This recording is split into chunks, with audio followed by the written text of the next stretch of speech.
Yuk jadi bagian dari dakwah kami. Dukung operasional dakwah dan sosial kami, raih pahala amal jariah yang terus mengalir sampai hari kiamat.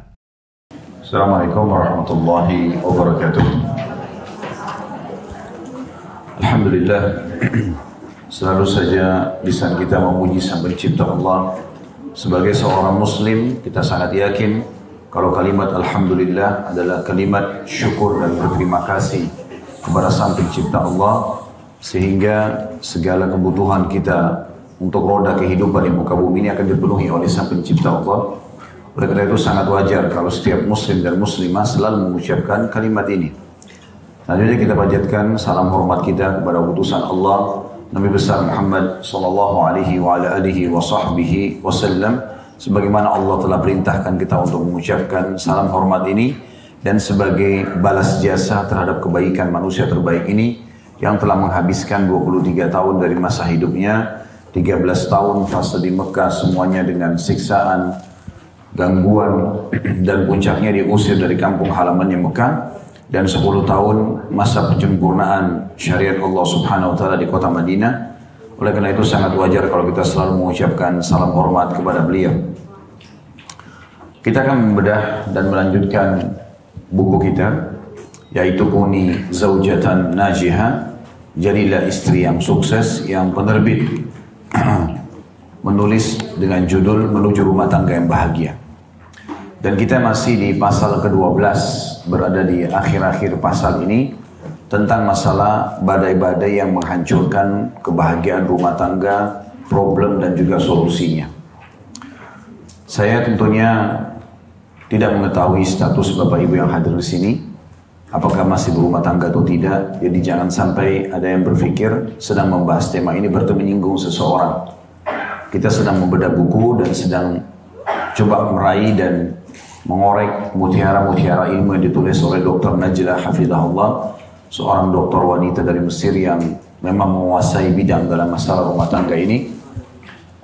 Dan mungkin di awal pembukaan saya ingin mengingatkan kembali kalau bahasan kita tentang wanita ini memang sangat penting. Jangan sampai ada di antara ibu-ibu yang bilang kenapa selalu wanita yang mau dibahas. Sekarang kalau kita tidak bahas ini atau tidak ada ulama yang bahas tentang bagaimana kewajiban ibu di rumah sebagai istri, sebagai ibu misalnya, dan bagaimana menghadapi problematika dalam rumah tangga, maka tentu kita tidak akan tahu apa solusinya. Berapa banyak orang yang masuk dalam antrian di pengadilan akhirnya bercerai, rusak rumah tangganya. Berapa banyak orang yang akhirnya anaknya menjadi terpisah. Kalau ikut ibunya berarti pisah dengan ayahnya. Kalau ikut ayahnya maka pisah dengan ibunya. Walaupun bisa ketemu, tapi kebanyakan waktu yang merupakan hak anak tersita. Misal, kemudian juga berapa banyak pahala-pahala yang harusnya diraih dalam masalah rumah tangga, tetapi hilang begitu saja. Nabi SAW telah bersabda, "Man tazawwaja faqad dhamina nisfa dinahu falyattaqillaha fi nisfil baqi." Atau kama qala Nabi SAW, artinya siapa yang telah berumah tangga, menikah, maka dia telah menyelamatkan setengah agamanya, tinggal dia menjaga setengah yang tersisa. Dan memang rumah tangga ini adalah bahtera pahala yang paling besar. Kalau seandainya kita sedang berpuasa Ramadan misalnya, sebentar lagi Ramadan akan datang, insya Allah Allah mudahkan kita meraih yang terbaik nanti. Kalau orang dari sahur sampai buka puasa dan dia sedang berpuasa, maka dia berada di sebuah bahtera namanya bahtera puasa.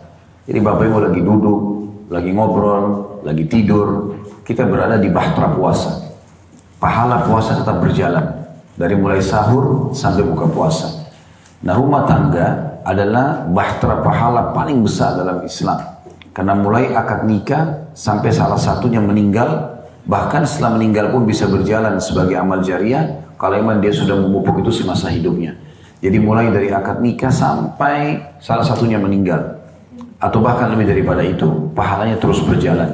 Seorang wanita menunggu suaminya di rumah, atau melayani kebutuhannya semampu dia, atau mengurus anak-anaknya, ya, maka itu sudah cukup menjadi sumber pahala besar dan cukup untuk membuat dia meraih surga. Bukankah Nabi SAW bersabda dalam sebuah hadis, istri manapun yang menjaga 5 waktu sholatnya, kemudian berpuasa Ramadannya, nggak disebutin yang sunnah-sunnah, yang wajib saja, kemudian melayani suaminya dengan baik, maka dia akan pada saat meninggal dia bisa memilih dari 8 pintu surga yang manapun dia ingin masuki. Ya. Jadi memang keutamanya sangat luar biasa gitu. Kalau ada orang yang menghadapi problem-problem dalam rumah tangga, kemungkinan besar lebih dari 90% persentasenya karena tidak mengikuti kriteria dalam agama. Islam sudah mengajarkan untuk mencari pasangan yang beragama dan mereka ada dalam majelis ilmu, di masjid, bukan di diskotik, bukan di bar, bukan di jalan-jalan, pergaulan bebas. Oleh karena itu banyak rumah tangga rusak justru karena tidak memilih kriteria yang Islam sudah gambarkan. Baik, kita lebih dalam membahas tentang tema kita ini di pasal ke-12-nya. Kita sudah membahas masalah demi masalah yang diungkapkan oleh penulis, tapi saya ingatkan kembali karena ini pertemuan perdana kita setelah pandemi untuk offline. Selama ini kita online. Ya. Di halaman 193 di buku kita itu ada badai-badai yang menghancurkan kebahagiaan rumah tangga dan problem juga solusinya. Sudah dibahas panjang lebar tentang masalah perjalanan pun akan berlanjut. Maksudnya kita menikah dengan siapapun akan ada gesekan-gesekan dalam rumah tangga. Tinggal bagaimana kita memahami setiap problem dan kita menyikapi problem itu dengan cara yang bijak. Ingat Bapak Ibu sekalian, kita tidak boleh menumpah tindihkan problem satu sama yang lainnya. Sedang membahas tentang kasus telat dengan janji misalnya, maka itulah yang kita bahas. Sedang membahas sebuah poin misalnya, sikap yang kita kurang sukai dari pasangan, maka kita fokus membahas itu saja. Jangan ditumpah tindihkan satu sama yang lain. Jangan bawa-bawa mertua. Memang orang tua kamu itu tidak mendidik dengan baik misalnya. Tidak perlu. Tadinya kita punya masalah sama satu orang, sekarang kita punya masalah sama 3 orang. Karena membawa 2 orang mertua, gitu kan. Apalagi kalau membawa-bawa keluarga, memang keluarga kamu itu. Kalau keluarganya 300 orang, kita harus minta maaf dengan 300 orang. Ya. Bagaimana kalau orang menikah dengan orang negara asing? Beda. Atau misalnya ada satu orang Amerika, laki-laki nikah sama wanita Indonesia. Kemudian dia jengkel sampai selalu dia mengatakan memang orang Indonesia itu 200 juta lebih. Itu tidak boleh kita membawa-bawa ya, dan mengembang besarkan atau membesarkan permasalahan dengan melumpah tindihkan satu sama yang lain. Jadi bijaksana saja. Dan harusnya dalam menghadapi permasalahan itu kalau kita ingin bijaksana, setiap masalah sudah dibicarakan, sudah clear, sudah kita close, tutup, nggak dibahas lagi.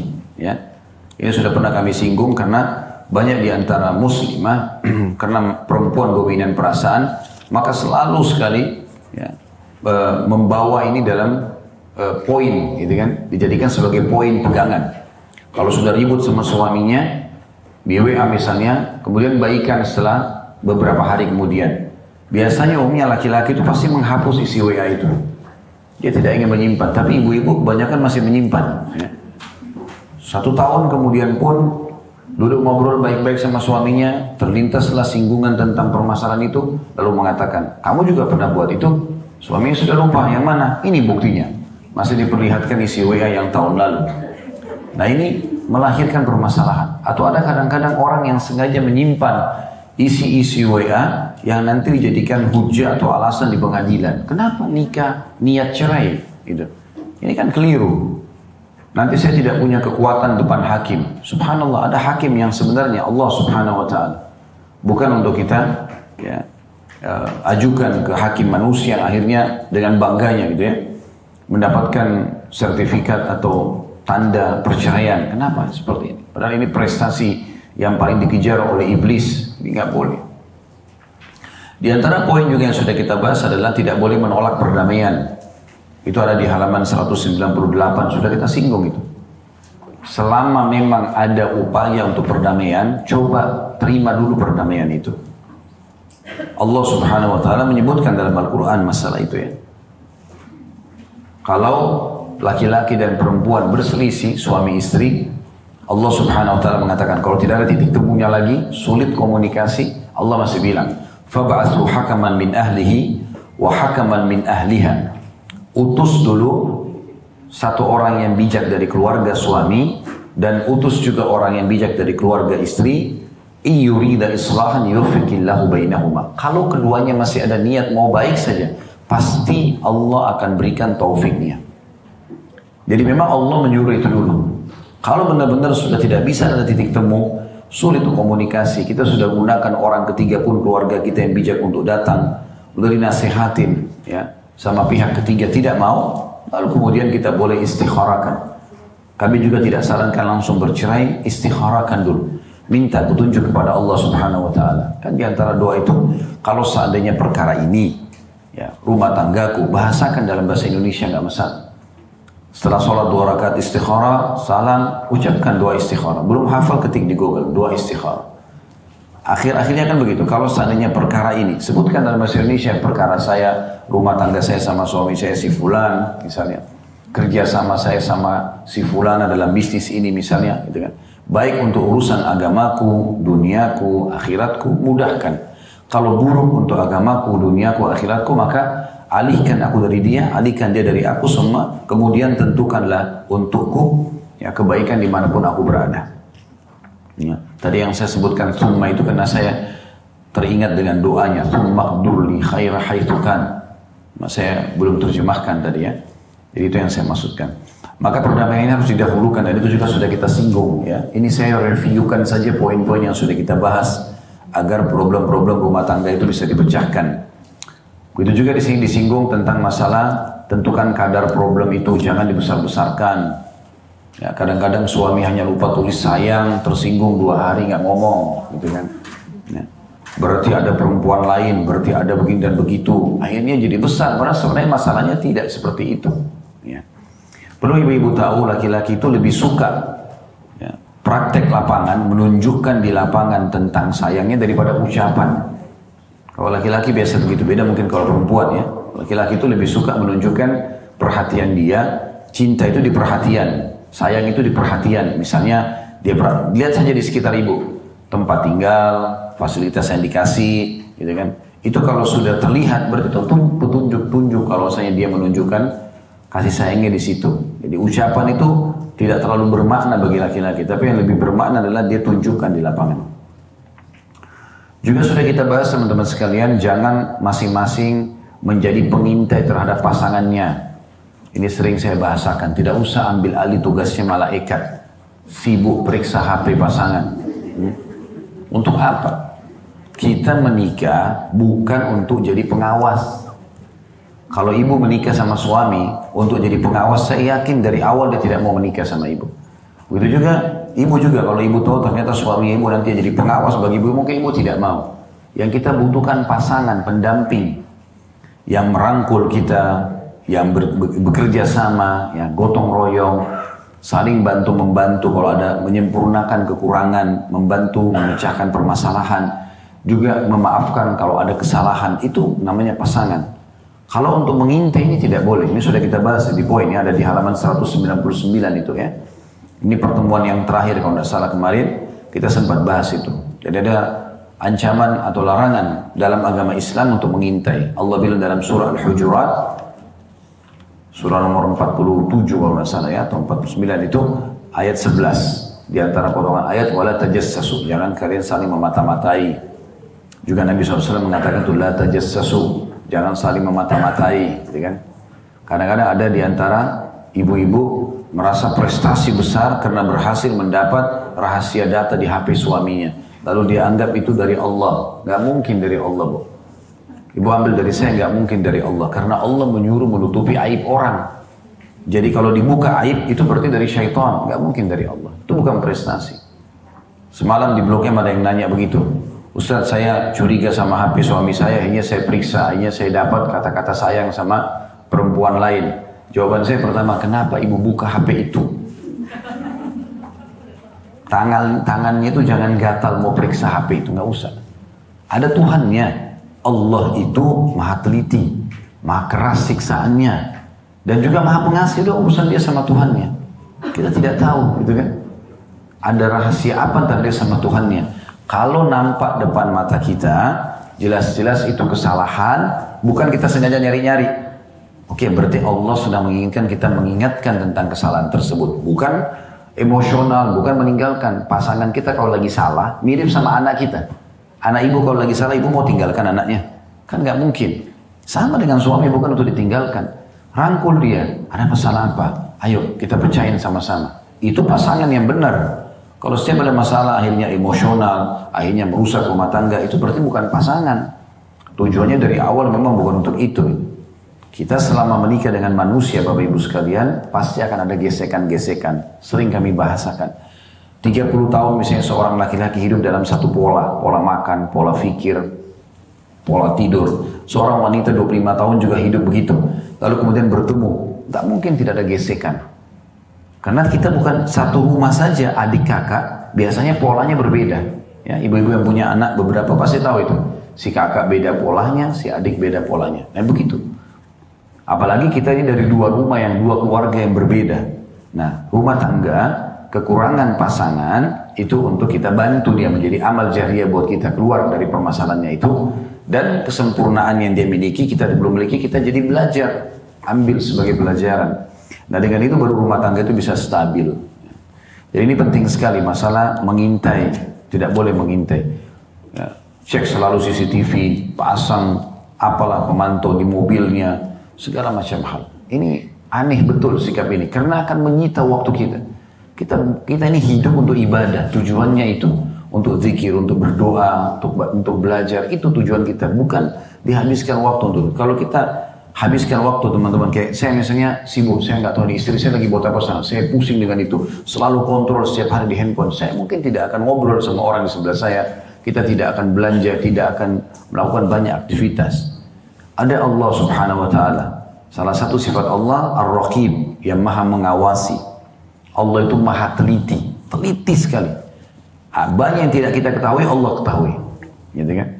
Bahkan subhanallah seringkali ada orang Allah jadikan sebagai teman kita atau pasangan kita. Mungkin bagi kita buruk tapi bagi Allah itu baik. Berapa banyak kejadian seperti itu. Orang tahu setelah berjalan sekian waktu oh ternyata ini yang terbaik buat saya. Kemudian juga sudah kita bahas, hendaklah masing-masing menyebutkan apa yang tidak disukai dengan jelas dan secara yang santun. Ya. Jadi jangan sampai kita berharap pasangan kita memahami tanpa kita berikan penjelasan. Banyak orang begitu, masa kok nggak ngerti saya sih? Apa yang mau dimengerti, jelasin dulu. Gitu kan. Bahasakan baik-baik dulu, diungkapkan baik-baik dulu. Sudah kita jelaskan itu. Di sini juga ada poin tentang masalah ungkapkan perasaanmu terhadap problem tersebut, ya. Jadi coba dibahasakan, ya, dijelaskan, ya, saling merangkul dalam masalah ini. Insya Allah akan memecahkan banyak masalah. Kemudian mengakui kesalahan adalah jalan yang benar. Ini juga sudah kita bahas, ada di halaman 200 itu ya. Jangan egois, nggak boleh. Salah bilang iya saya salah, maaf, lalu kemudian perbaiki. Ya, minta supaya pasangan kita merangkul kita agar bisa kita keluar dari permasalahan atau kesalahan yang sedang kita lakukan. Kemudian juga ada bahasan kita yang lalu harus sedikit mengalah ya, dengan ridho menghadapi dan ridho menghadapi problem ya, yang ringan. Maksudnya kadang-kadang untuk negosiasi pada saat lagi ada masalah kita pada saat itu mungkin butuh sedikit ya toleransi tentang masalah hak kita, terutama pada saat kita di posisi salah, gitu kan. Kemudian setelah itu nanti baru kita minta lagi baik-baik hak tersebut. Ini juga sudah kita jelaskan berbagai macam trik-triknya dalam masalah itu. Baik, kita akan masuk teman-teman sekalian ke bahasan kita pada kesempatan ini di halaman 201 itu ya. Tentang masalah beragam sarana untuk mengakhiri problem-problem kecil. Saya bacakan dulu, dokternya Hafidhahullah berkata, misalnya, suatu kali engkau tidak mengambil pusing problem yang ada.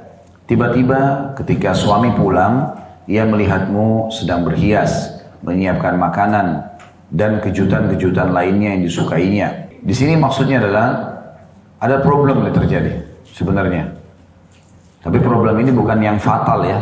Kalau yang fatal itu kayak misalnya dia mabuk, ya, dia narkotika, dia mencuri di luar sana, dia berzina di luar sana, itu problem besar. Mungkin butuh didudukkan dengan cara yang berbeda. Tapi kalau problem itu hanya masalah teknis, justru cara memperbaikinya bukan dengan kita serius dan marah untuk memecahkannya.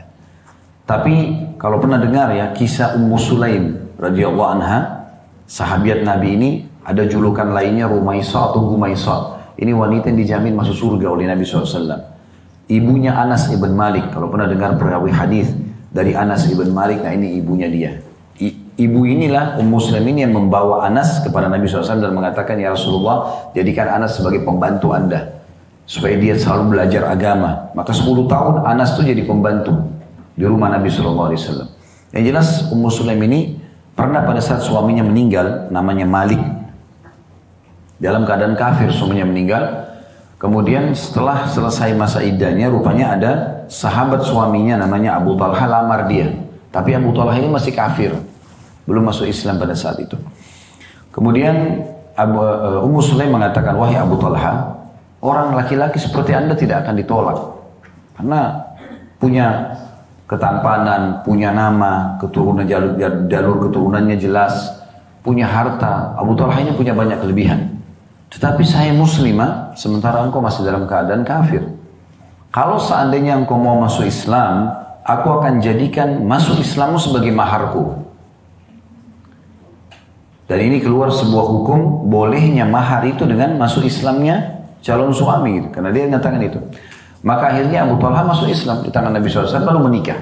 Subhanallah, mereka baru saja berinteraksi biologis, hamil Ummu Sulaim dan melahirkan anak laki-laki setelah 9 bulan ke depan. Waktu lahiran laki-laki ini, Abu Talha sangat senang karena mendapatkan anak dari Ummu Sulaim, wanita yang dia sukai gitu. Tapi qadarullah pada saat itu anak ini sakit. Abu Talha sangat menjaga anak itu sampai akhirnya tiba waktu sholat maghrib. Kemudian dia mengatakan pada Ummu Sulaim, saya akan ke masjid dulu sholat, kemudian saya balik, tolong dijaga anak ini. Baru berapa langkah Abu Talha keluar dari rumah itu, anak ini meninggal. Anak ini meninggal. Nah pada saat itu, kata Anas bin Malik, anaknya Ummu Sulaim mengatakan, pada saat itu ibuku berkata kepada kami semua di rumah, jangan ada yang menyampaikan informasi tentang kematian anak ini kepada Abu Talha kecuali aku.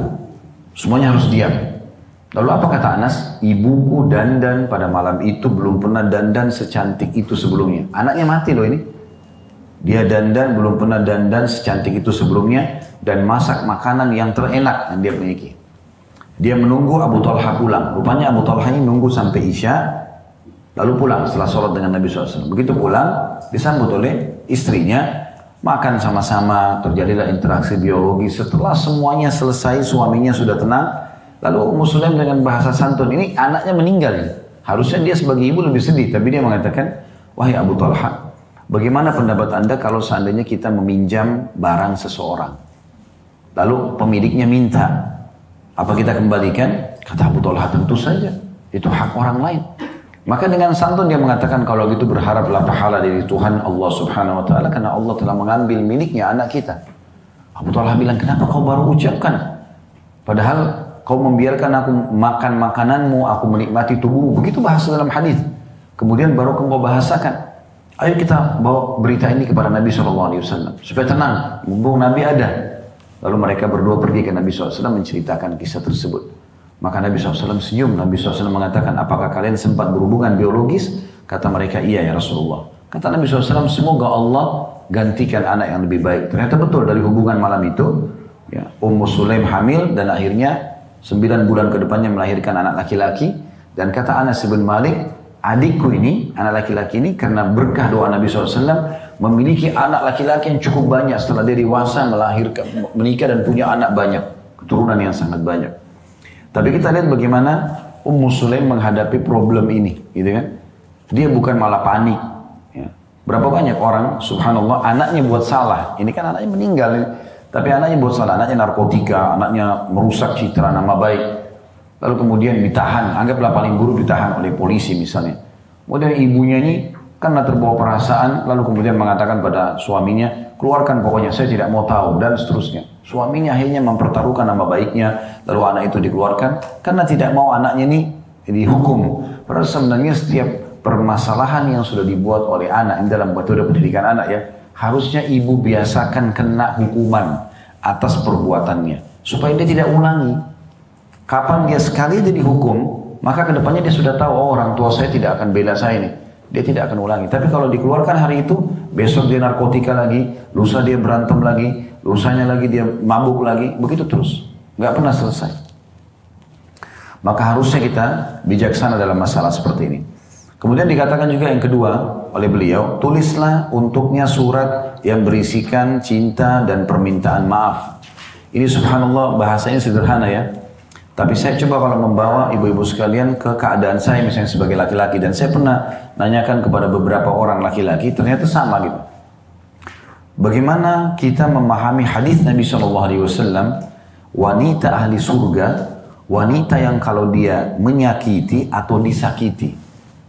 Jadi kalau dia menyakiti wajar dia minta maaf ya. Tapi di sini dalam hadis disakiti juga.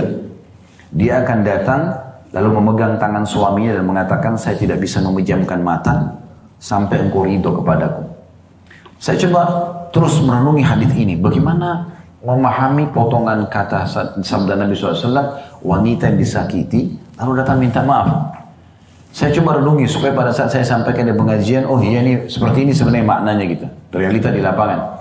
Ternyata memang kami ini laki-laki, ibu-ibu sekalian terutama perlu ibu tahu, karena memang kami diciptakan oleh Allah kan untuk lapangan luar ya. Memang kami sholat berjamaah di masjid, ngantar jenazah, cari nafkah, jihad. Itu udah terbiasa memang alam luar. Karena di alam luar ini sifat defense-nya laki-laki itu kuat sekali. Kapan ibu serang, yang terjadi adalah pertahanan, walaupun salah. Umumnya seperti itu. Ternyata metode yang Nabi SAW ajarkan luar biasa gitu. Kapan ada seorang istri yang mengatakan, sebenarnya suaminya yang salah, tapi dia mengatakan pegang tangannya, maafin saya kalau saya punya salah. Itu membuat ya laki-laki justru lunak. Mungkin dia akan mengatakan, saya yang salah, maafin. Itu yang terjadi. Maka ada sebuah rahasia pesan. Wahyu nggak mungkin salah. Tapi kita yang adaptasi dengan wahyu supaya kita mendapatkan keberkahannya. Itu gambarannya. Nah, poin di sini tentang masalah tulis sebuah surat. Kalau kita sekarang mungkin, ini kan beliau menulis buku beberapa tahun yang lalu mungkin ya. Sekarang mungkin orang sudah menggunakan WA misalnya. Tapi berapa banyak orang yang berumah tangga belum pernah menulis kata-kata indah dengan pasangannya. Yang terus menerus untuk memperbaharui cinta di rumah tangga mereka. Atau menyampaikan maaf kalau kurang ya. Kalau pernah dengar kisah ini, alhamdulillah. Kalau belum, maka saya sampaikan kisah Talha bin Ubaidillah radhiyallahu anhu. Orang ini beda. Tadi kan Abu Talha, ini Talha bin Ubaidillah, salah satu dari 10 sahabat yang masuk surga. Satu waktu, nama istrinya dia Su'dah radhiyallahu anha. Su'dah ini bercerita. Dia bilang satu waktu saya pernah masuk ke kamar, ingin bertemu dengan suami di malam hari. Saya temukan suami saya, ya Talha, sedang seperti ada masalah, lagi ada problem. Yang terjadi adalah pertama ucapan Su'dah begini. Dia mengatakan, wahai suamiku, ada apa? Ada sesuatu yang salah yang saya lakukan. Jadi sang istri tidak buat salah. Tapi begitu dia lihat suaminya sedang sedih, bahasa pertamanya adalah dia introspeksi diri dulu. Dia mengatakan, ada apa wahai suamiku? Apakah kesedihan yang saya lihat ini karena dari saya? Ada sesuatu yang salah. Yang terjadi apa? Suaminya langsung merespon dengan positif, mengatakan tidak. Ketahuilah engkau adalah sebaik-baik istri seorang muslim. Maksudnya kalau ada muslim punya istri seperti kamu itu sudah bahagia dia. Karena gak pernah punya masalah dengan suaminya gitu. Lalu baru setelah itu Abu Talha menceritakan, saya merasa sedih dan kepikiran tentang harta yang melimpah yang ada nih. Di gudang ini penuh sekali dengan harta. Kalau meninggal bagaimana pertanggungjawabannya nih? Kembali lagi sang istri Su'dah radhiyallahu anha dengan sangat luar biasa mengatakan, kenapa anda pusing? Panggil kaum anda, suku anda, bagi-bagikan, sedekahkan kepada mereka. Bukan dia minta buat diri dia sendiri, kita sedekah. Semalam suntuk suami istri itu membungkus-bungkus harta mereka, kemudian membagi-bagikan. Ya. Kalau jumlahnya sekarang mungkin miliaran rupiah, dihabisin semua harta tersebut. Tapi yang kita jadikan saksi bahasan bagaimana datangnya Su'dah radhiyallahu anha dan langsung pada saat suaminya terlihat sedih, bukan dia malah curiga, tapi dia datang mengatakan, apakah ada sesuatu yang salah dari saya? Misal. Maka indah sekali rumah tangga, karena semuanya adalah orang merasa introspeksi diri dulu. Bukan pertama menyerang dan menyalahkan pasangan dulu. Nah itu yang dimaksud dalam poin ini. Gitu. Nah ungkapan cinta, ungkapan sayang ini memang harusnya dituangkan kepada pasangan. Ya. Kenapa banyak orang hidung belang, orang ketiga bisa masuk merusak rumah tangga? Karena jarangnya ada kata-kata seperti ini. Di salah satu kiat yang kami sebutkan dalam pelatihan manajemen rumah tangga Islami, biasanya kita keluar kota adakan pelatihan, ada 30 kiat mempertahankan rumah tangga. Salah satunya adalah tuangkan dan ungkapkan semua kata-kata, semua pikiran, semua isi hati, cinta kepada pasangan yang halal. Tuangkan semua, sehingga nanti kalau ada orang yang coba mau masuk ke kita, manggil sayang, sudah biasa suami saya ucapin. Manggil cinta sudah biasa. Apa saja sudah biasa semuanya. Karena itu memang tamengnya. Kebanyakan orang lolos ya, masuk dalam kehidupan dia orang lain yang merusak, yang mungkin memang ini perusak rumah tangga. Setelah cerai sama suami, lanjut sama laki-laki itu baru dia tahu hidung belangnya laki-laki itu, baru nyesal. Setelah cerai sama istri, menikah sama perempuan itu, akhirnya baru tahu ternyata perempuan ini buruk misalnya. Itu semua karena masalah ini sederhana. Tidak pernah ada ungkapan-ungkapan sayang dan cinta. Cari semua kosakata yang paling romantis, yang paling menggoda, gunakan dengan pasangan. Nah itu yang dilakukan. Ya. Kemudian selanjutnya yang ketiga dikatakan sini, hubungilah ia melalui telepon dan mintalah maaf kepadanya. Ini salah satu pemecah problem kecil ya. Cuma memang yang saya perlu garis bawahi dalam masalah ini, Bu, Ibu perlu tahu, kalau laki-laki itu sukanya fokus pada sesuatu yang sedang dikerjakan. Kayak misalnya kalau lagi di rumah, ya udah, ibu lagi hidangkan makan. Jangan heran kalau suami itu lagi makan, dia begitu menikmati makanan tersebut. Kadang-kadang ibu ngomong pun mungkin kadang-kadang nyambung, kadang-kadang tidak. Yang biasa laki-laki begitu. Ya. Apapun yang sedang dinikmati, apapun yang sedang dikerjakan, dia akan nikmati. Nah seperti juga kalau dia sedang keluar rumah, ya. Dia mau bekerja, maka dia menikmati pekerjaan. Bukan berarti tidak perhatian sama ibu. Biasanya karena ibu terbawa perasaan, begitu suami keluar rumah sudah telepon, menunjukkan perhatian. Tapi bagi suami itu mengganggu. Gitu. Ini kan baru ketemu kok telepon. Gitu. Begitu, padahal sebenarnya bukan dia tidak suka. Dia lagi fokus mungkin mau nyetir mobil, mungkin dia lagi fokus pekerjaan gitu kan. Nah biasa maka jawab. Tapi kalau lagi sibuk sekali, maaf ya saya lagi ada kegiatan, saya sibuk. Ibu jangan melahirkan masalah yang tidak ada ya. Saya sering bahasakan begini, jangan pakai manajemen konflik. Manajemen konflik ini sebuah manajemen. Saya waktu S2 dulu sempat nulis sebuah makalah tentang itu. Kebetulan saya yang dapat tuh makalah itu karena saya waktu itu masuk di manajemen pendidikan. Dan saya temukan ternyata itu adalah satu manajemen yang dikembangkan oleh beberapa perusahaan di Amerika, tapi gagal. Maksudnya apa? Kalau perusahaan itu normal-normal saja, berjalan tidak ada problem, bagi mereka itu berarti ada sesuatu nih. Makanya ownernya biasa sengaja taruh dompet, sengaja buat pegawai ini, mata-matain pegawai yang itu. Nah kalau terjadi konflik itu berarti sehat perusahaannya. Itu banyak dibantah oleh para pakar-pakar ekonomi di sana. Itu saya sudah susun lengkap makalahnya pada saat itu. Dan saya sudah jelaskan kepada dosen kami, pada seorang profesor pada saat itu, kalau ini dalam Islam jelas tidak mungkin. Islam tidak pernah menyuruh untuk melahirkan permasalahan. Kalau permasalahan ada, kita hadapin. Ya, dengan kita dahulukan memaafkan, merangkul, bukan emosional. Islam sudah mengajarkan begitu. Nah saya lihat ini dalam kehidupan rumah tangga banyak sekali orang menggunakan manajemen konflik. Jadi kayak ibu-ibu misalnya suaminya tenang-tenang aja, pulang, ini kayaknya ada apa-apa nih, gak mungkin. Kok dia tenang-tenang aja? Sengaja ikutin bisikan syaitan, pakai manajemen konflik, gak bisa. Problem jangan dilahirkan. Kalau ada kita hadapin, gitu. Kemudian selanjutnya yang keempat di sini dikatakan, maksud saya ada butir di situ ya. Poin yang keempat, rekamlah dalam kaset ini karena di masa beliau masih pakai kaset ya.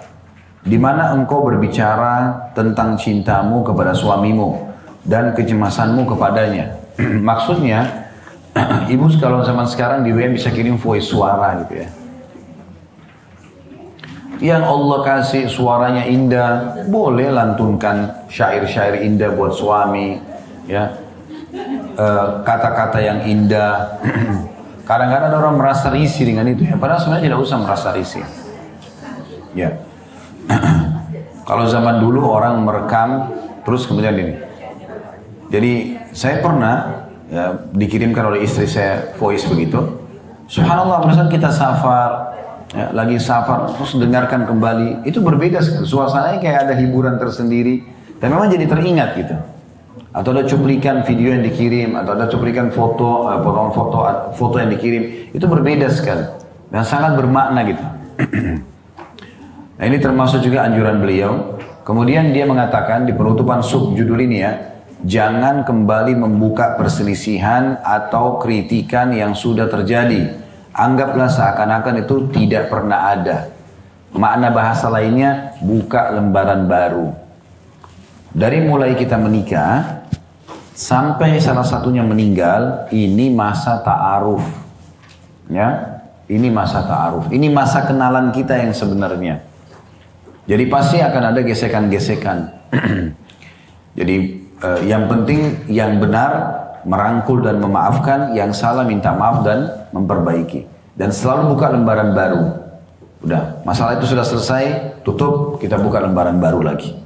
Ciptakan suasana baru lagi. Emang sudah begitu. Ya. Ini yang harus dilakukan. Karena tidak ada rumah tangga itu yang tanpa problem itu nggak mungkin. Rumah tangga Nabi SAW juga begitu. Karena kan ada adaptasinya. Tapi kita lihat bagaimana Nabi SAW menghadapi permasalahan tersebut.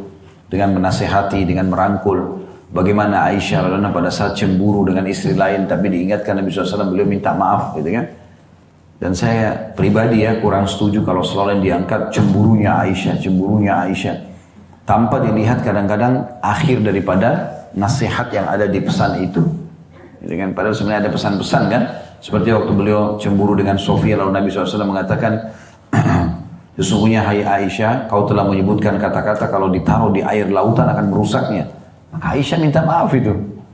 Nah ini kan perlu digarisbawahi ya. Sehingga cemburu itu, Bapak Ibu sekalian, hanya boleh kalau terjadi pelanggaran agama. Jangan pernah cemburu kepada selain pelanggaran agama. Ada orang cemburu dengan mertuanya, cemburu dengan iparnya. Ini salah sasaran. Itu kalau ibu kamu perhatikan. Terus gimana? Anak siapa yang tahu agama tidak mau bakti sama ibunya? Gak mungkin. Terus ibu mau suruh bandingkan antara diri ibu sama mertua ibu? Gak mungkin. Kalau disuruh pilih, mungkin dia pilih ibunya. Gitu kan? Wajar. Dan setiap istri yang membantu suaminya bakti dengan ibunya, pastikan Allah juga akan kasih anak dia yang bakti sama dia nanti. Yang sudah begitu. Al-jaza min jinsil amal.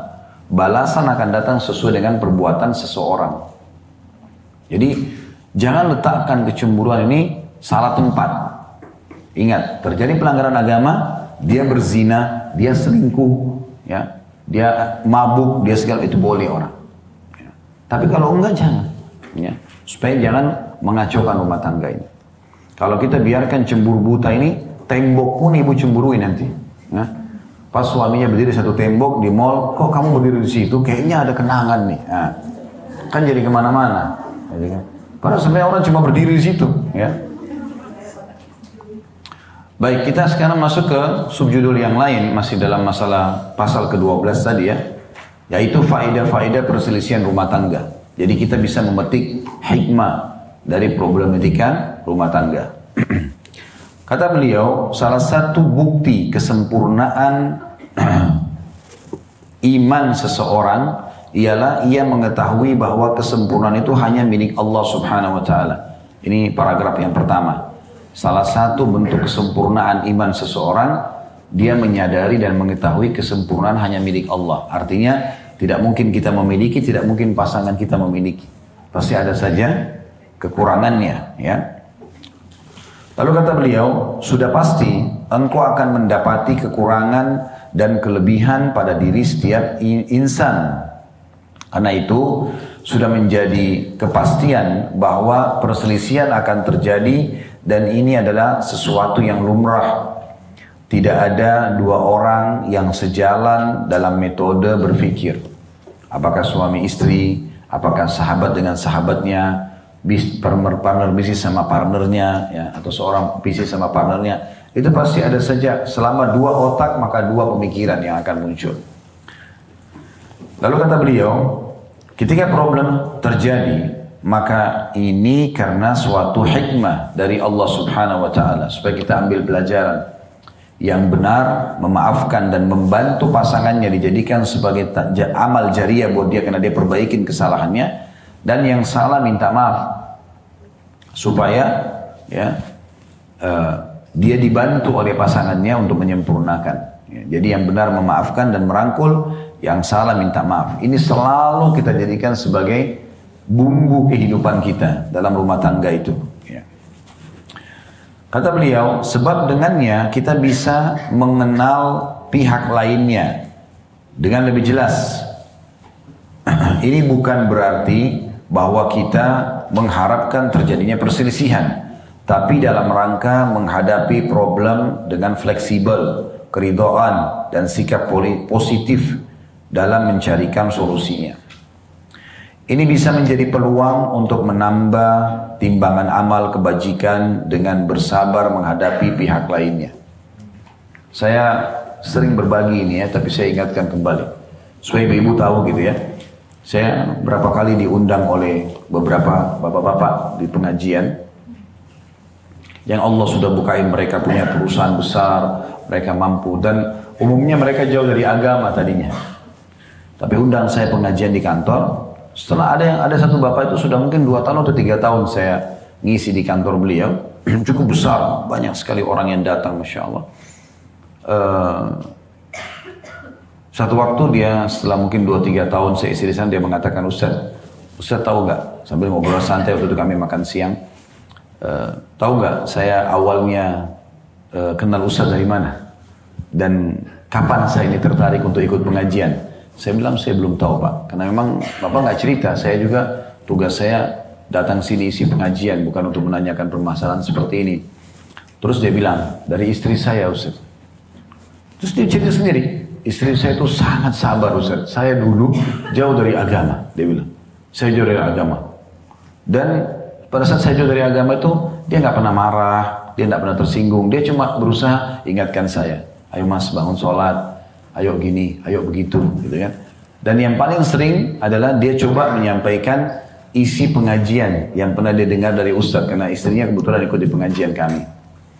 Akhirnya dia bilang seringkali kalau ada cuplikan ceramah diperdengarkan, gitu kan. Kalau saya tadi baru belajar ini, tapi istri saya tidak bilang, istrinya tidak bilang, ini loh dengarin supaya kamu belajar juga, enggak. Dia cuma bilang, mas saya baru belajar ini tadi, gitu.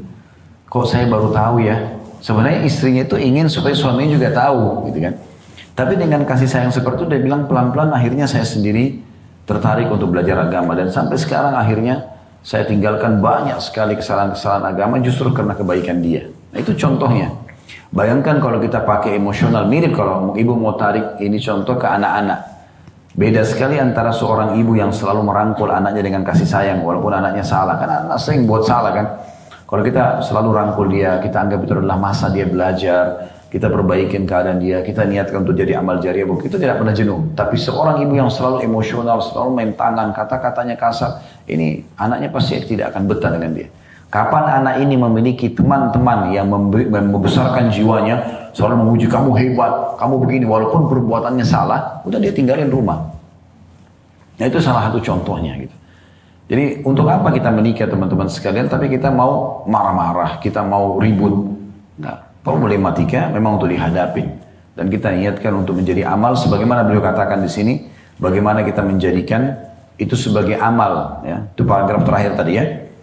Dikatakan ini bisa menjadi peluang untuk menambah timbangan amal kebajikan dengan bersabar menghadapi pihak lainnya. Nabi SAW bersabda, "Man yuridillahu bi khairan yusib minhu." Ini kita lanjut terus halamannya, sekarang di halaman 203 ya. Barang siapa yang dikehendaki Allah kebaikan untuknya, maka Allah akan memberinya ujian, cobaan. Kalau ibu-ibu tanya kepada saya, Ustaz, apa kira-kira hikmahnya cobaan gitu? Kenapa enggak kita jalan kehidupan mulus-mulus saja, tidak ada cobaan? Nah, cobaan ini seperti kalau bahasa kita sekolah itu ujian, ya. Untuk naik kelas itu ada ujiannya. Dan ujian ini, cobaan-cobaan ini kalau datang, pertama memberikan kesadaran, ini hikmahnya. Pertama memberikan kesadaran kalau ada Allah sebagai Tuhan yang mengatur segala sesuatunya. Allah bisa mengatur, memberikan kita kesenangan di satu sisi, Allah berikan ujian di sisi yang lain. Kesenangan untuk kita nikmati dan syukur, ya. Kemudian kalau ujian untuk kita bersabar. Kita sadar ini hikmah pertama kalau kita punya Tuhan, ya. Hikmah yang kedua dari ujian tersebut, seseorang muslim menghemat waktu umurnya di atas ketaatan. Ya, menghemat umur di atas ketaatan. Kita kalau lagi ada masalah, selalu yang kita pikirkan adalah jalan keluarnya. Apalagi kalau kita memiliki iman dalam hati seperti biji sawi saja. Pasti kita larinya ke sholat malam, ya. Kita konsultasi dengan ahli agama, gitu kan.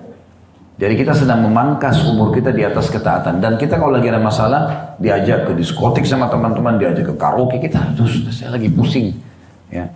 Jadi sebenarnya memangkas umur kita itu di atas ketaatan. Dan banyak sekali orang pada saat terjadi cobaan dalam hidupnya, justru dia bisa meneteskan air mata. Yang itu kalau dia lagi sehat-sehat saja, tidak ada masalah, sulit sekali.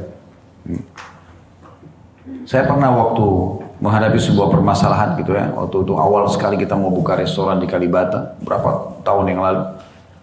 Lama sekali, tukangnya ada yang datang, ada yang nggak datang, mungkin 6 bulan lebih. Tertunda-tunda, sewanya berjalan.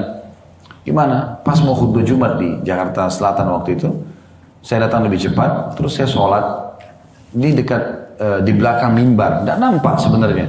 Sholat tahiyat masjid, sekaligus saya coba berdoa sama Allah minta solusi pada saat itu. Rupanya antara mimbar sama tembok masjid itu ada celah. Ada satu bapak, rambutnya sudah putih semua. Dia ngelihat. Lalu dia datang. Setelah saya salam, lalu dia bilang, Ustaz pernah susun nggak doa-doa dalam Al-Quran gitu? Karena biasanya kalau khutbah Jumat saya selalu tutup dulu khutbah saya yang dulu ya. Kalau sekarang saya sudah gunakan bahasa Indonesia. Supaya lebih mudah difahami, kalau dulu saya gunakan semua yang mulai dengan Rabbana, Rabbana, Rabbana, Rabbana. Dia tanya, pernah Ustaz susun nggak? Saya bilang, saya belum. Mungkin satu waktu Pak insya Allah. Terus dia tanya saya, Ustaz, tadi Ustaz saya lihat di celah itu Ustaz lagi sholat. Terus sujudnya lama. Itu berdoa apa Ustaz? Oh saya lagi ada masalah, minta petunjuk sama Allah. Terus dia pegang rambutnya. Dia bilang, Ustaz saya sampai rambut putih saya begini. Mungkin Bapak itu umur 80 tahun. Gitu. Rambut saya seperti ini, saya belum pernah rasakan sujud begitu. Saya pengen gitu. Subhanallah saya tiba-tiba kayak ditegur sama Allah. Nih masalah ini ada. Supaya kau lebih enak sujudnya. Lebih enak berdoanya. Dan pada saat masalah sudah selesai kita coba mau nangis aja nggak bisa. Mau khusyuk ibadah seperti itu ada masalah nggak bisa. Ya. Jadi hikmahnya luar biasa gitu. Banyak hikmah. Yang ketiga hikmahnya adalah pembersihan dosa-dosa. Jadi ujian itu sekaligus pembersihan dosa. Dalam hadis riwayat Muslim kata Nabi SAW, tidak ada yang menimpa seorang muslim dari capek, letih, ya, gangguan orang, penyakit. Bahkan duri yang menusuk tubuhnya kecuali ini pembersihan dosanya. Jadi semua permasalahan itu. Ibu capek aja, ya, letih, diganggu orang, ada yang gosipin, ada yang fitnah, ada utang tidak dibayar. Semua itu pembersihan dosa. Sampai sebagian salaf itu, kalau lagi jalan kakinya kesentuh batu, keselio, mereka tuh mengucapkan istirja inna lillahi wa inna ilaihi raji'un, lalu mereka juga ikutkan dengan alhamdulillah, Allah bersihkan lagi dosa dengan itu. Ya. Dan ini poin juga penting untuk dikasih pembersihan dosa. Yang keempat peninggian derajat. Peninggian derajat. Jadi ada derajat-derajat, Bapak Ibu sekalian di surga, yang mungkin harus, kalau kita mau jangkau itu kita harus 100 tahun sholat malam, 100 tahun sedekah, 100 tahun puasa sunnah. Tapi mungkin Allah cuma kasih umur kita 70 atau 80 tahun misalnya. Allah mau kita sampai derajat sana, bagaimana Allah uji? Ada penyakit yang butuh non-stop minum obat, ya. Ada orang yang pernah gosipin, ada orang yang pernah fitnah, ada utang yang belum dibayar tadi kan. Macam-macam gitu kan. Ada mungkin barang kita hilang, yang kita sukai, jam tangan, sepatu, baju, cobaan datang. Nah ini, semua ini adalah sebab peninggian derajat di sisi Allah Subhanahu Wa Taala nantinya. Ini hikmah-hikmah yang luar biasa gitu. Jadi kalau ada ujian yang sedang datang, itu kita jadikan sebagai ajang pahala buat kita. Kata beliau, karena itu, marilah kita bersabar. Ya. Saya perlu kasih gambaran juga, Bapak Ibu sekalian, kalau dalam kehidupan kita ini, ibaratnya kalau pesawat kita punya 2 sayap. Kalau satu sayap nggak bisa terbang, gitu kan? Nggak stabil dia. 2 sayap ini adalah sayap yang sebelah kanannya itu adalah syukur pada saat nikmat ada. Sayap yang sebelah kirinya sabar pada saat ujian datang. Ini 2 harus berimbang. Nggak bisa Bapak Ibu hidup kalau ada nikmat bersyukur, tapi kalau ada ujian keluh kesah, nggak bisa. Nggak berimbang dia. Ini harus sabar kuncinya di sini. Gak bisa juga orang lagi diuji sama Allah dengan kemiskinan misalnya, lalu dia sabar. Tapi begitu Allah berikan kekayaan, dia malah sombong. Seperti kasus Qarun. Dulu dia miskin, Allah bukain lalu dia sombong, bahkan kufur kepada Allah. Ini tidak bisa. Ini harus berimbang antara syukur sama sabar. Makanya Nabi SAW mengatakan, ajaban di amri mu'min, sungguh mengagumkan perkaranya orang-orang beriman. Wala yakunu dzalika illa li mu'min. Itu tidak dimiliki kecuali untuk orang atau oleh orang-orang beriman saja. In asabahu sarra syakar. Kalau diberikan nikmat dia bersyukur. Wa in asabahu dharra sabar. Ya. Dan kalau dia berikan cobaan maka dia bersabar. Kemudian beliau mengatakan, mungkin itu sebagai pemberitahuan dari Allah Subhanahu wa ta'ala tentang kemaksiatan yang telah dilakukan. Salah seorang salaf berkata, aku mendapati pengaruh kemaksiatan pada perilaku istriku dan binatang tungganganku. Maka ketika terjadi problem, kita harus introspeksi atau mengoreksi hubungan kita dengan Allah Ta'ala, lalu bertaubat dari kemaksiatan apapun, serta memohon ampunan. Jadi maksudnya paragraf ini, Bapak Ibu sekalian, kalau seandainya ada masalah yang sedang datang, jangan buru-buru menyalahkan orang yang sedang bermasalah dengan kita. Tapi saran beliau, dan ini juga saran kami, karena ini kami tahu secara teori agama begitu. Yang paling pertama, introspeksi diri kita dulu. Ini ada masalah apa di antara kita dengan Allah nih? Kok bisa datang orang ini tidak bayar utang? Kok bisa datang orang ini fitnah? Kok bisa datang orang ini ghibah? Begitu, penyebabnya ada. Sebagian salaf itu saking pekahnya. Salaf ini maksudnya orang terdahulu sebelum kita ya. Sebagian mereka itu kalau lewat di sebuah tempat kecium bau busuk aja, kayak kita bau sampah misalnya. Langsung mereka introspeksi diri. Ada apa? Kok bisa Allah sampaikan bau busuk ini? Sebagian mereka jalan kesentuh batu kakinya, mereka langsung introspeksi diri. Nah seperti juga di sini dikatakan, kalau ada perubahan sikap dari pasangan hidup, apa sebab tiba-tiba berubah? Ada apa nih? Ya, tunggangan. Dalam beberapa asar lain dikatakan bahkan tikus yang masuk dalam rumah itu sebagai bahan introspeksi mereka. Jadi jangan pernah kita merasa diri kita sempurna ya, pasti kita punya kekurangan-kekurangan gitu. Lalu kata beliau, melihat dunia dengan pandangan yang sebenarnya. Dunia adalah negeri ya, kepenatan. Hal ini dapat ya, dirasakan manakala terjadi problem. Saat itulah negeri akhirat terasa manis bagi mereka. Negeri yang tiada kepenatan, kecapean, dan perselisihan. Lalu mereka beramal untuknya. Ya. Sebagaimana dijelaskan dalam riwayat Bukhari gitu. Imam Ahmad pernah ditanya, kapankah orang mukmin merasa nyaman?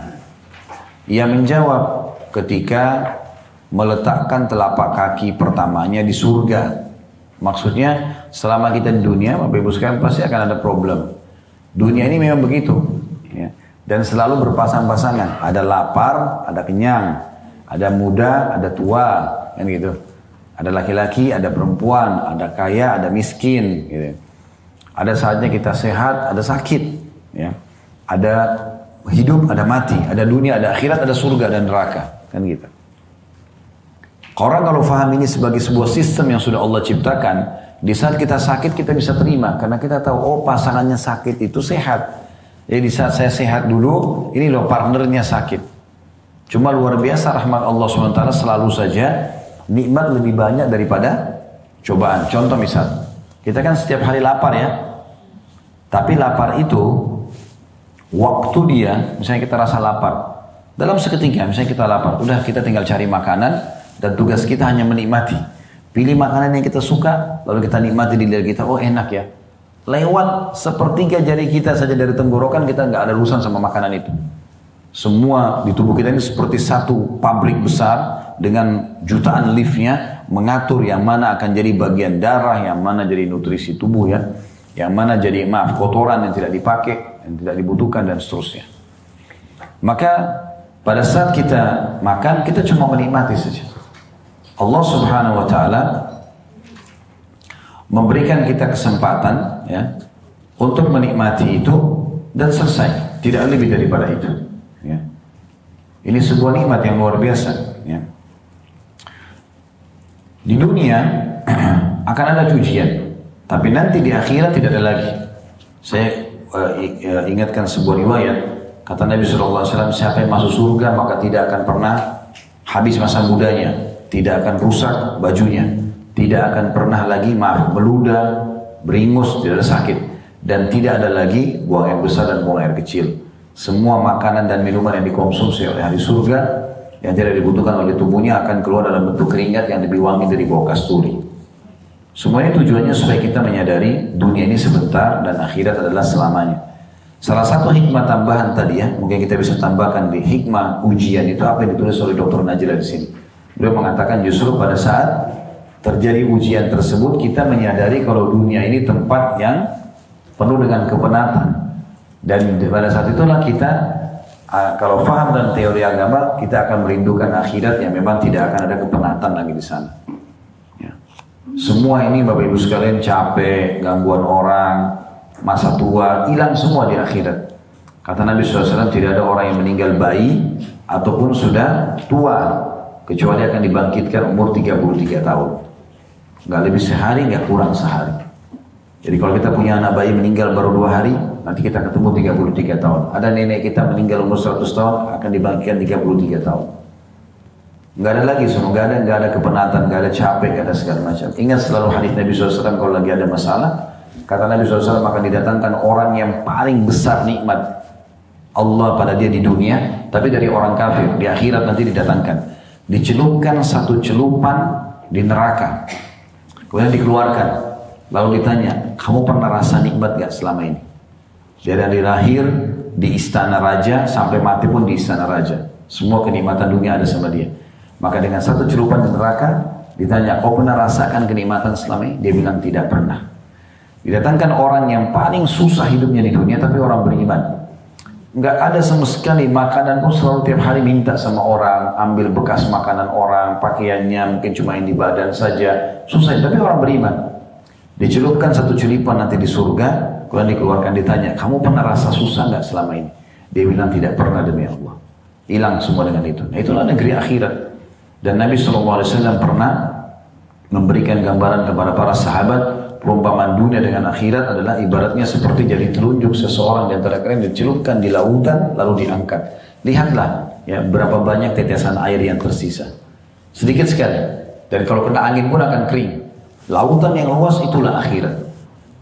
Begitu luasnya. Kata Nabi SAW dalam hadis lain, Allah menjadikan perumpamaan dunia ini adalah ampas makanan manusia. Bagaimanapun dia membumbui dan memberikan garam makanannya, lihatlah akhirnya makanan itu seperti apa. Itu dunia. Sampai Syekh Utsaimin rahimahullah, seorang ulama Saudi, mengatakan harusnya orang mukmin dan mukminah menjadikan dunia ini seperti, maaf, dia masuk ke WC, selesaikan hajatnya lalu kemudian dia keluar. Tak usah jadikan sebagai problem yang berat. Sa'id bin Musayyib rahimahullah, seorang ulama tabi'in, berkata, aku telah dipertemukan sama Allah dengan kaum ini satu komunitas, maksudnya para sahabat Nabi, yang mereka tidak pernah sedikit pun sedih kalau kehilangan apapun dari urusan dunia ini. Tapi mereka justru sedih kalau ketinggalan 2 rakaat sholat sunnatul fajr. Masalah apapun dunia bagi mereka kecil. Nah begitulah orang kalau jadikan akhirat sebagai targetnya. Nah salah satu hikmah ujian itu mengingatkan kita tentang masalah itu. Kalau di dunia akan ada ujian, di akhirat nanti baru kita selamat. Itulah tadi Imam Ahmad waktu ditanya di sini ya, di halaman 204. Kapankah orang mukmin merasa nyaman, tentram, nggak lagi menghadapi permasalahan? Maka dijawab ketika meletakkan telapak kaki pertamanya di surga, akan abadi selamanya. 2 paragraf tersisa, dengan adanya berbagai problem dan berusaha memecahkannya, maka setiap orang akan berusaha menahan amarah, berlapang dada, dan menahan diri. Nah ini berarti ada pelatihan di situ ya, pelatihan. Biasanya orang sehebat apapun kalau di perusahaan itu, dia tamatan terbaik pun di satu kampus, nanti ada saatnya dia harus ada peningkatan skillnya. Biasanya perusahaan-perusahaan adakan pelatihan-pelatihan. Nah, seperti itu, ujian yang datang itu adalah pelatihan dari Allah Subhanahu wa Ta'ala untuk kita naik level. Ya. Kita jadi tahu, punya pengalaman hidup dengan ujian tersebut. Yang terakhir adalah ada peluang untuk mengenal sifat-sifat pihak lainnya. Apa yang disukainya, apa yang tidak disukainya, bagaimana pemikirannya, lalu dan apa yang diridhoinya. Ya. Jadi ini adalah hal pelajaran yang lain yang bisa didapatkan dari problematika rumah tangga tentunya. Mudah-mudahan dari Allah, mudah salah dari saya mohon dimaafkan. Subhanakallahumma bihamdika, asyhadu an la ilaha illa anta astaghfiruka wa atubu ilaik. Assalamualaikum warahmatullahi wabarakatuh.